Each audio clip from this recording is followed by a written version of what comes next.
नाजरीन, इस वक्त एक बड़ी खबर सामने आ रही है। गौतम गंभीर पर 2 वोटर शिनाख्ती कार्ड रखने का इल्जाम।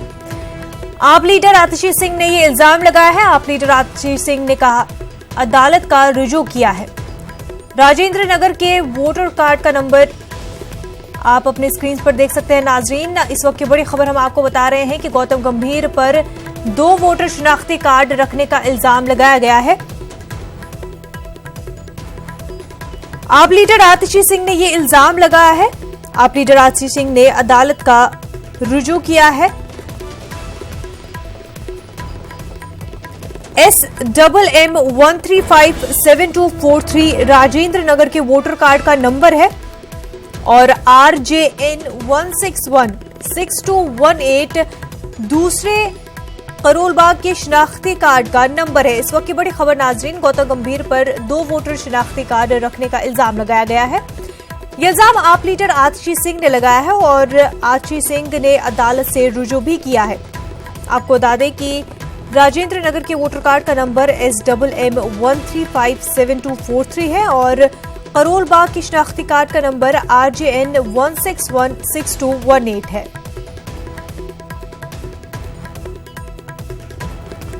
हमारे नुमाइंदे खुरम शहजाद इस वक्त हमारे साथ जुड़े हुए हैं। खुरम, आपसे जानना चाहेंगे पूरा मामला है क्या? देखिए, आतिशी ने एक बार इससे पहले भी सवाल उठाया था गौतम गंभीर को लेकर के। हालांकि गौतम गंभीर की उम्मीदवारी को लेकर शुरू से ही सवाल थे कि बीजेपी उनको टिकट कहां से देगी। शुरू में यह खबर आ रही थी कि वो नई दिल्ली से मीनाक्षी लेखी की जगह उम्मीदवार होंगे, लेकिन उसके बाद उनको जो मशरकी दिल्ली लोकसभा सीट है वहां से उम्मीदवार बनाया गया। इससे पहले उनका एक एफिडेविट का मामला था कि एफिडेविट जो खरीदा गया वो 23 अप्रैल को खरीदा गया। हालांकि नोटरी ने जब उसको तैयार किया तो वो 19 अप्रैल को ही तैयार कर लिया गया था जी। तो टेक्निकल मामला था जिसको इलेक्शन ऑफिसर ने टेक्निकल बुनियादों पर क्लियर कर दिया था और उससे गौतम गंभीर की उम्मीदवारी रद्द नहीं हुई थी। लेकिन नया मामला ये सामने आया है कि गौतम गंभीर के पास 2 वोटर ID कार्ड हैं। एक राजेंद्र नगर दिल्ली का ही इलाका है और दूसरा करोलबाग इलाका। दोनों ही जगह पर जो है उनका वोटर ID कार्ड पाया गया है।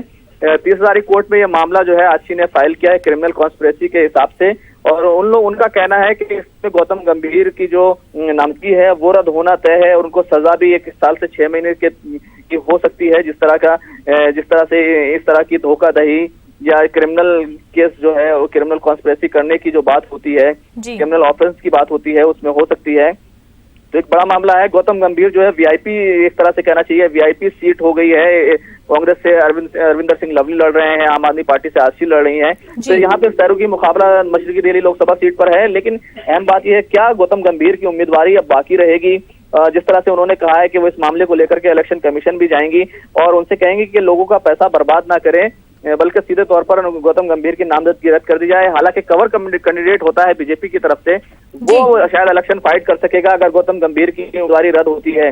लेकिन देखना यह होगा कि क्योंकि इस मामले में सुनवाई भी जल्दी होने वाली है, तो सुनवाई हो सकती है 30 तारीख कोर्ट में जिस तरह से मामला गया है। लेकिन असल जो फैसला लेना है वो इलेक्शन ऑफिसर्स को लेना है, इलेक्शन कमीशन को लेना है कि किस तरह से 2 वोटर ID कार्ड जो है पाए गए हैं। क्योंकि इससे पहले भी हमने देखा है बिहार में भी कई लोगों के जो है नामजदगी इस मामले को लेकर रद्द हो गई है। हालांकि ये मामला स्क्रूटनी के बाद उठाया गया है तो इसलिए इलेक्शन कमीशन को ही फैसला करना है। आमतौर से ये देखा गया है कि इस तरह के मामले स्क्रूटनी जब होती है तो उस वक्त उठाए जाते हैं और उसी में तय हो जाता है कि क्या कागजात सही हो सकते हैं कि नहीं हो सकते हैं। अगर कागजात सही हो सकते हैं तो उम्मीदवारी जो है कायम रहती है। लेकिन यह मामला क्योंकि बाद का है, असली इलेक्शन कमीशन को फैसला करना है जी। और जहां तक 2 वोटर ID कार्ड रखने का मामला है, 30 तारीख कोर्ट में जिस तरह से मामला गया है उसमें गौतम गंभीर को जवाब देना होगा कि उन्होंने किस तरह से 2 वोटर ID कार्ड रखे हैं। लेकिन ये बड़ी खबर यह है कि करोलबाग का एक वोटर ID कार्ड है जिसका नंबर आपने अभी अपनी स्क्रीन पर भी दिखाया था, मैं भी बता देता हूँ। RJN 1616218 ये नंबर है जो वहां का नंबर है। और इसके अलावा जो राजेंद्र नगर का जो वोटर ID कार्ड है उसका वोटर ID नंबर है SMM 1357243। तो इस तरह से 2 वोटर ID कार्ड पाए गए हैं और गौतम गंभीर की उम्मीदवारी पर सीधे तौर पर तलवार लटक गई है। बिल्कुल खुरम, जैसा कि आपने बताया कि 2 वोटर कार्ड है उनके पास और हमने नंबर भी उनके बताए हैं। तो इस मामले को लेकर के इन वोटर कार्ड नंबर की छानबीन इलेक्शन कमीशन की जानिब से हो रही है, क्या कुछ कार्रवाई इसमें हो पा रही है? देखिए, अभी ये मामला इलेक्शन कमीशन तक नहीं गया है सीधे तौर पर के अभी, क्योंकि स्क्रूटनी के 2 दिन पहले ही खत्म हुई है। उसमें कई उम्मीदवारों के हमने देखा नामजदगी जो है वो रद्द हो चुकी है। शुमाल मशरिकी दिल्ली से जो है एसडीपीआई के उम्मीदवार तस्लीम रहमानी, उनकी नामजदगी रद्द हुई है। बहुत सारे उम्मीदवार उनकी नामजदगी रद्द हुई है। अब क्योंकि मामला स्क्रूटनी के बाद का आया है सामने, तो इलेक्शन कमीशन में यह मामला जाएगा। इलेक्शन कमीशन इस मामले को देखेगा, क्या गौतम गंभीर ने अपना दूसरा वोटर ID कार्ड अगर उनके पास था, क्या उसको उन्होंने रद्द करने के लिए, खत्म करने के लिए एप्लीकेशन दी थी, क्या उसको प्रोसेस कर दिया था, क्या वो बताया गया था। तो इस तरह की चीजें हो सकती हैं, लेकिन बहरहाल तलवार तो उनकी उम्मीदवारी पर लटक गई है। देखना यह होगा कि बीजेपी की तरफ से किस तरह का रद्द अमल सामने आता है, वो इसका किस तरह से जवाब देती है।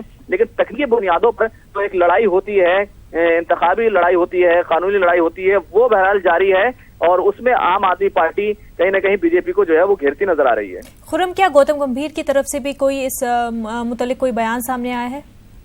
अभी फिलहाल उनसे बात नहीं हो सकी है। कुछ ही देर में बीजेपी की जो साथी उम्मीदवार हैं वो मीडिया से रूबरू होने वाले हैं। उम्मीद करते हैं कि कुछ ही वक्त में गौतम गंभीर की तरफ से इसका जवाब आ जाएगा और बीजेपी की तरफ से भी फौरी तौर पर इसका रद्दमल आ जाएगा। अभी थोड़ी देर पहले ही आदशी ने जो आम आदमी पार्टी की उम्मीदवार है उन्होंने प्रेस कॉन्फ्रेंस करके ये मीडिया को बताया है। देखना है कि किस तरह का जवाब अदालत में और मीडिया के सामने बीजेपी और गौतम गंभीर की तरफ से दिया जाता है। जी बिल्कुल, बहुत बहुत शुक्रिया खुर्रम शहजाद आपका।